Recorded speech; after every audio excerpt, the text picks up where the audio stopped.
Let's welcome to news this night energy analyst and consultant Seun Dania, who is here to talk about the recent exit of three executive vice presidents of the Nigerian National Petroleum Company Limited and some of the personal changes over there. Seun, thank you very much for your time and apologies for the earlier technical issues. But let's quickly ask you if you can hear me. The reforms that are being seen, thank you, in the NNPCL, you think they're part of an early retirement plan, or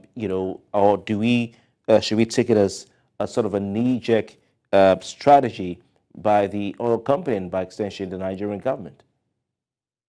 Pretty much we have a new administration in place, and since the ownership of the NNPC, even though it has been privatized, is still pretty much predominantly owned by the federal government. It's essential that if we want to see change, we need to ensure that we are not doing the same things that we're doing over and over again. So I believe it's in the best interest of the nation for the government to, change the management, to, put in people that see the vision that the new administration has for the country and the NNPC Limited as a whole.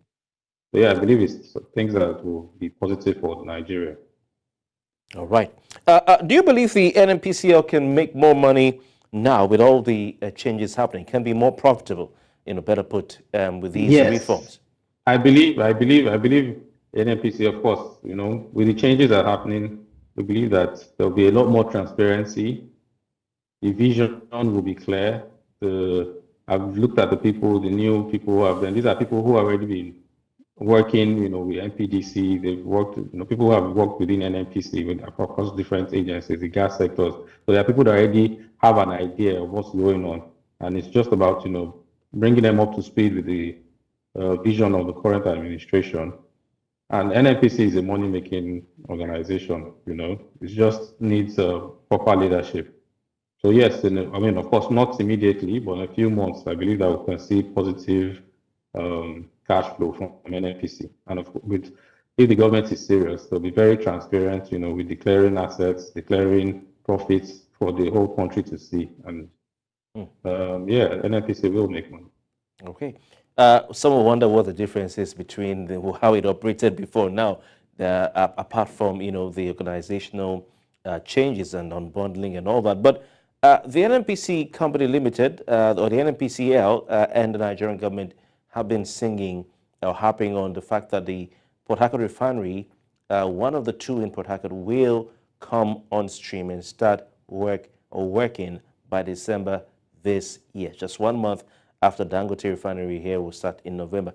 Do you see this as feasible, as being possible? There's a little bit of information that is missing.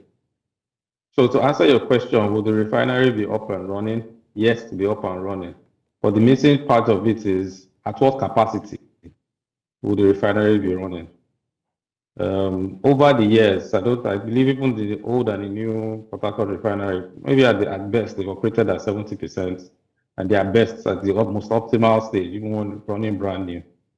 And for a couple of years, they haven't been doing anything better than 30%. So would it be? The new Port Harcourt refinery never stopped working, just hasn't been producing optimally.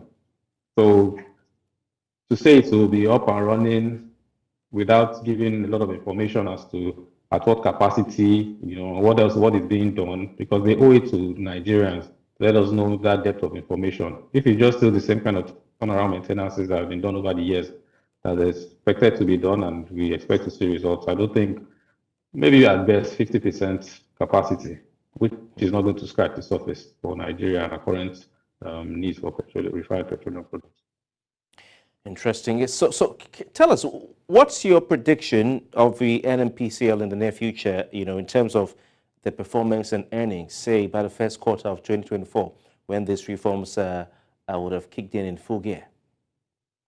I would expect that they go, according to, because the NNPCL was formed according to the, the Petroleum Industry Act, which was passed. The NNPC is supposed to, apart from it still being owned by federal government entities, supposed to actually go public, which gives Nigerians the opportunity to buy into the NNPC Limited. It then becomes a full public company where you and I can own shares within it. We'll have Nigerians, we'll have people who are accountable to us, accountable to the shareholders, and everybody's able to do business. So if they follow that route, immediately, of course, once the company goes public, the people, the NNPCL will be able to, yield a lot of profits because then they'll be running fully as a private organization. And I believe, we see private organization, NNPCL, I mean, is targeted to make profits, and I believe that maybe first quarter, but I mean, everything still boils down to the leadership in place. But yeah, if they go through that route, the prediction is that they'll IPO, they'll be listed publicly, they'll allow Nigerians to buy into the company, and then they'll start, there'll be a lot of restructuring, a lot of revamping. It will no longer be running as a government entity. I believe that even the government, while they sell out to the public, the government will reduce their stake in NNPCL, and then they begin to run. They pay people accordingly. They do businesses according to global best practices. But we see cases, NNPCL, the act followed, countries like Brazil with their Petrobras, Saudi Aramco, which, are state-owned oil companies, but they've all been privatized and they're all doing very well and they're all making profits. And we can see, how those things, the glory days for Nigeria will definitely come back.